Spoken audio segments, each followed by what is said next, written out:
Okay, getting up on the roof here at Barbara and Shelton Thomas's house at 1170 Jericho Ave in Northwest Palm Bay. I made a lot of notes up on the roof. I want to start going over the information. Just a quick reminder arrow.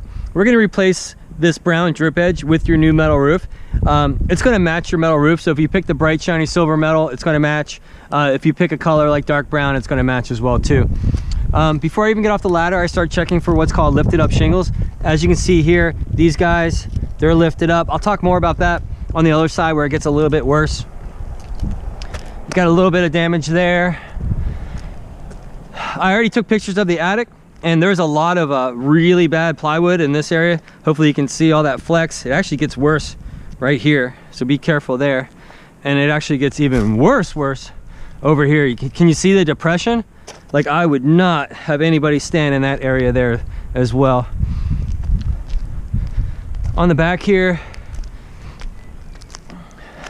here's a perfect example of lift up.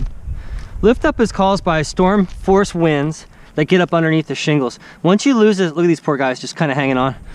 Once you lose that bond on the back of the shingle to the roof, it's not going to sit back down. It's just going to keep flopping around until it eventually breaks off.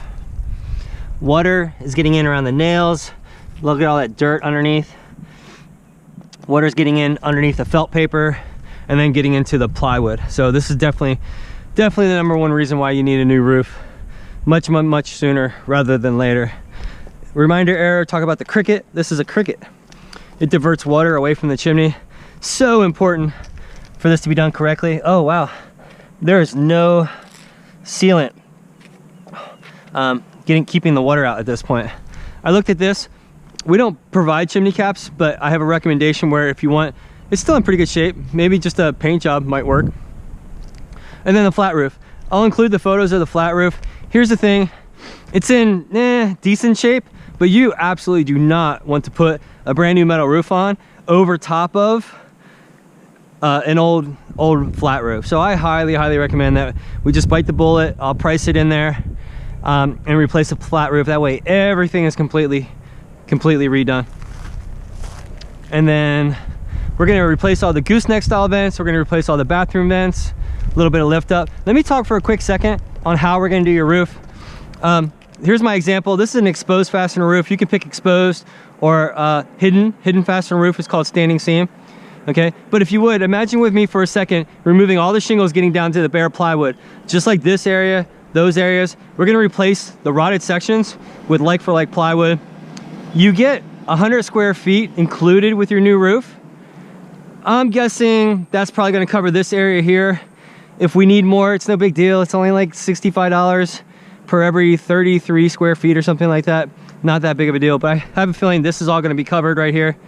Okay, again, replace the plywood as needed. One of the building codes, new code, says place a new nail in your plywood roof to your trusses every 6 inches. Well, we go every 4 to 5 inches. We're going to double, triple the number of nails holding your plywood to your house. Okay, and then we're going to install what's called waterproof barrier.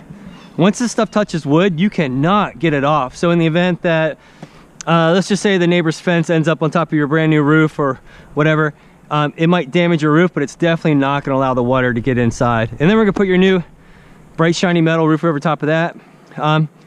Hopefully you like the bright shiny metal. It's just a little bit of an upgrade if you want to pick a color. So I don't know if you have a color in mind, but we can talk about that. So that's just kind of a quick overview. So I'm going to get down and talk more with Barbara. Thanks.